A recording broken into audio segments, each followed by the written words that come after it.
Bismillahirrohmanirrohim. Assalamualaikum warahmatullahi wabarakatuh.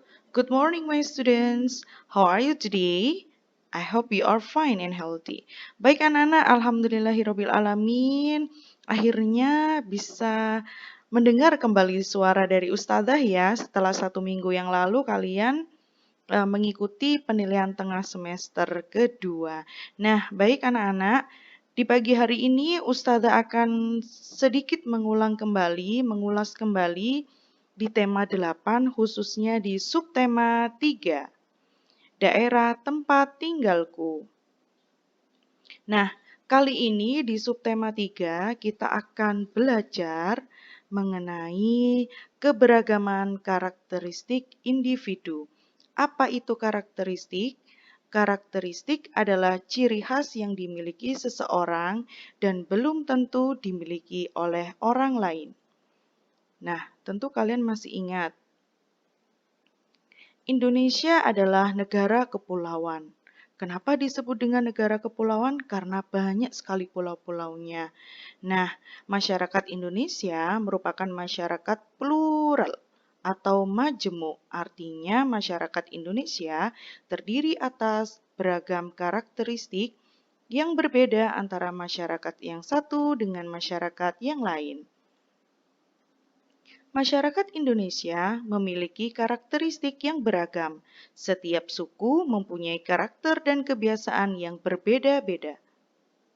Karakteristik adalah karakter dan gaya hidup seseorang, serta nilai-nilai yang berkembang secara teratur sehingga tingkah laku menjadi lebih konsisten dan mudah diperhatikan.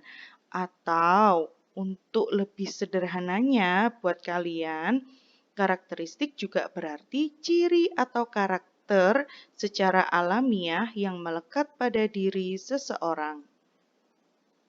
Nah, karakteristik individu dalam masyarakat Indonesia beragam jenisnya, di antaranya fisik, jenis kegemaran, pekerjaan, ras, suku, pengetahuan, serta agama atau kepercayaan. Keragaman karakteristik masyarakat Indonesia bukan menjadi penghambat persatuan dan kesatuan bangsa Indonesia. Keragaman karakteristik masyarakat Indonesia juga bukan sebagai sumber timbulnya konflik atau masalah. Kita sebagai warga negara Indonesia hendaknya saling menghormati perbedaan karakteristik antar masyarakat.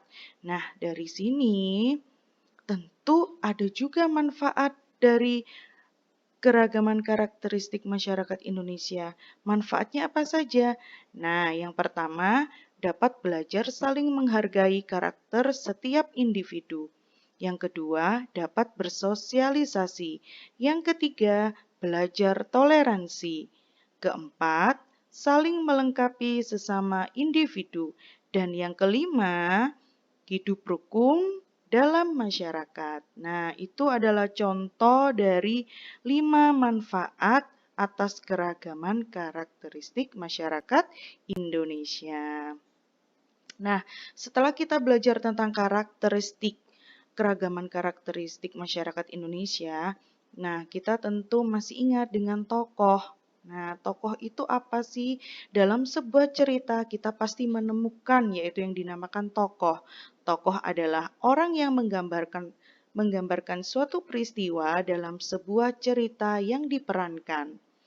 Pada dasarnya, tokoh dibedakan menjadi dua, yaitu tokoh utama dan tokoh tambahan atau peran pembantu. Tokoh utama adalah tokoh yang memiliki peranan penting dalam suatu cerita. Tokoh utama paling banyak diceritakan, baik sebagai pelaku kejadian maupun yang dikenai kejadian. Nah, sedangkan tokoh tambahan atau pembantu adalah tokoh yang memiliki peranan tidak penting dalam cerita. Kehadiran tokoh pembantu sekedar menunjang tokoh utama. Tokoh juga dapat dibedakan berdasarkan peran tokoh dalam sebuah cerita, yaitu tokoh protagonis dan antagonis. Nah, sekarang kita akan belajar apa itu protagonis dan antagonis.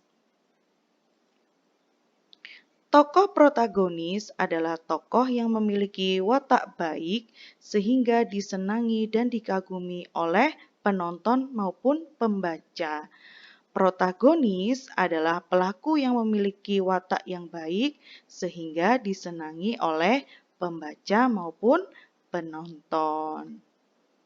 Nah, sedangkan tokoh antagonis adalah tokoh yang tidak disenangi oleh pembaca maupun penonton karena perannya yang tidak sesuai dengan yang diinginkan oleh pembaca maupun penonton.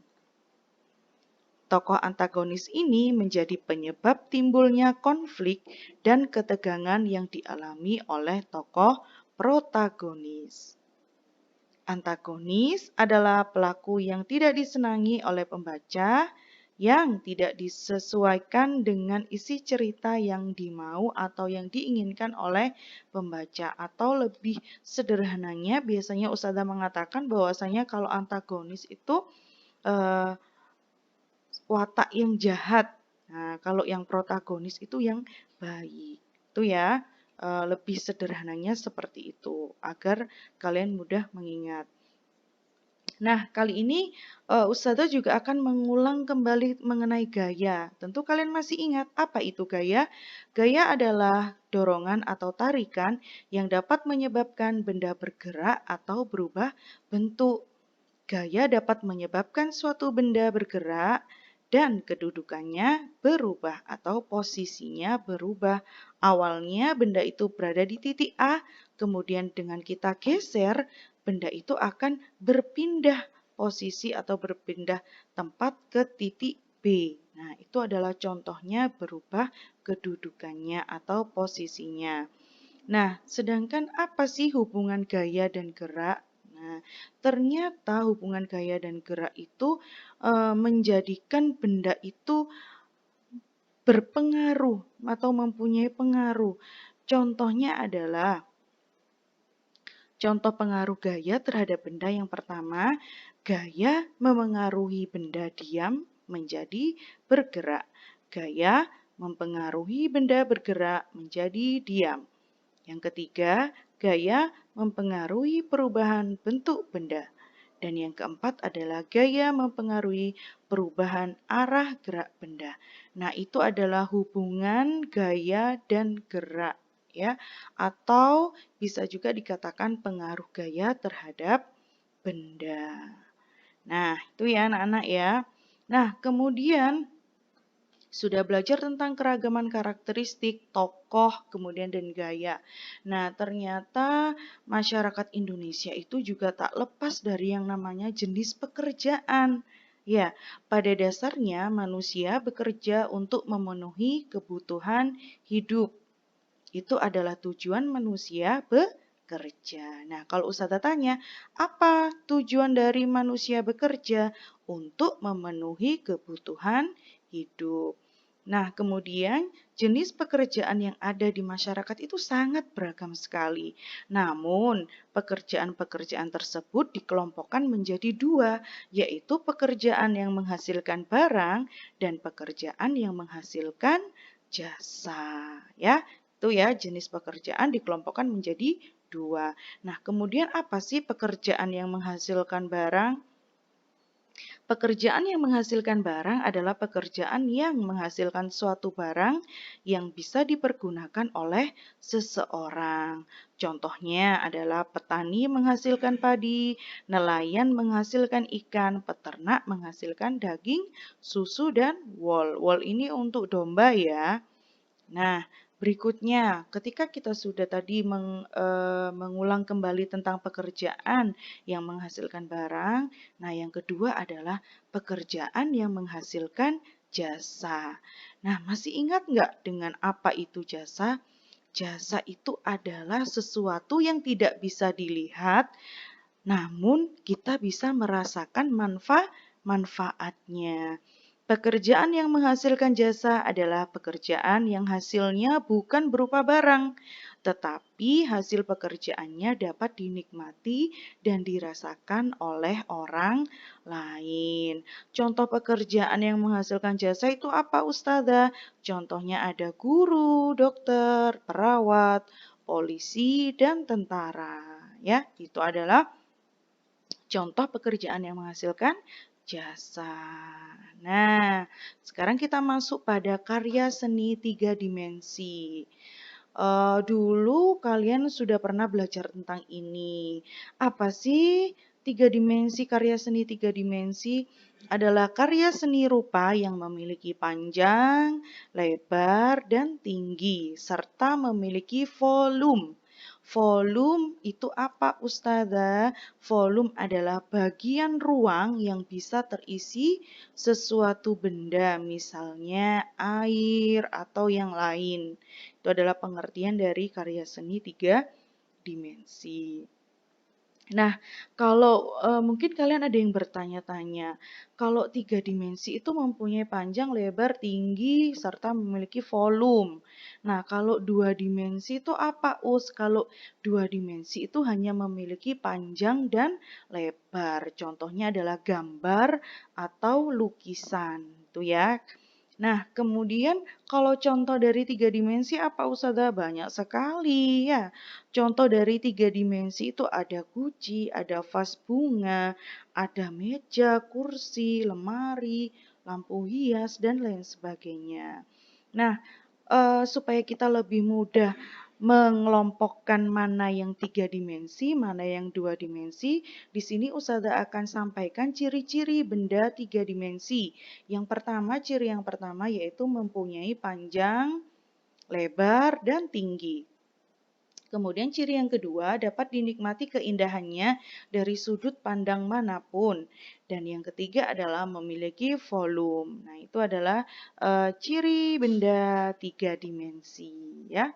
Nah, ternyata 3 dimensi itu banyak jenisnya. Nah, kali ini Ustazah akan mengelompokkan ternyata jenis-jenis benda 3 dimensi itu ada banyak. Banyaknya ada 3. Nah, jenis-jenis benda 3 dimensi yang pertama adalah benda kubistis. Ya, benda kubistis itu bukan kubis ya, kubistis adalah benda-benda yang menyerupai bangunan kubus atau balok. Namanya saja sudah kubistis. Nah, di sini Ustazah contohkan ada lemari pendingin atau lemari es, kulkas ya. Kemudian ada tempat tisu, ada tempat pensil atau biasa kalian sebut dengan tepa. Kemudian di sini juga ada tempat sampah ya, tempat sampah yang ada tutupnya ini. Nah, itu adalah contoh benda kubistis. Nah, kalau jenis yang pertama tadi kubistis, yang kedua apa, Us? Yang kedua adalah benda silindris. Benda silindris itu adalah benda-benda yang berbentuk menyerupai silinder ya. Atau elips. Contohnya adalah botol, gelas. Nah, di sini ada apa ini? Ada guci. Nah, seperti itu ya. Kemudian jenis yang ketiga adalah benda bebas. Adalah benda-benda yang berbentuk tidak beraturan. Nah, tadi ada benda kubistis, silindris, kemudian yang ketiga adalah benda bebas. Contohnya di sini adalah bebatuan ya. Bebatuan itu kan bentuknya kan tidak beraturan ya, nggak semuanya lonjong, nggak semuanya bulat atau lingkaran. Nah, bentuknya seperti ini, tidak beraturan. Kemudian juga ada buah, kemudian juga ada pohon. Nah, itu ya anak-anak ya, jenis-jenis benda 3 dimensi. Nah, oke, berikutnya. Ternyata kita sudah habis penjelasan Ustazah untuk di subtema 3, tepatnya di tema 8, subtema 3. Ustazah selalu mengingatkan pada kalian, don't forget to pray on time, don't forget to read Holy Quran, don't forget to obey your parents, don't forget to study hard, and be careful. Baik anak-anak, kurang lebihnya Ustazah mohon maaf jika ada yang kurang berkenan dan Ustazah akhiri. Assalamualaikum warahmatullahi wabarakatuh. Jangan lupa tetap semangat belajar dan jaga kesehatan. See you.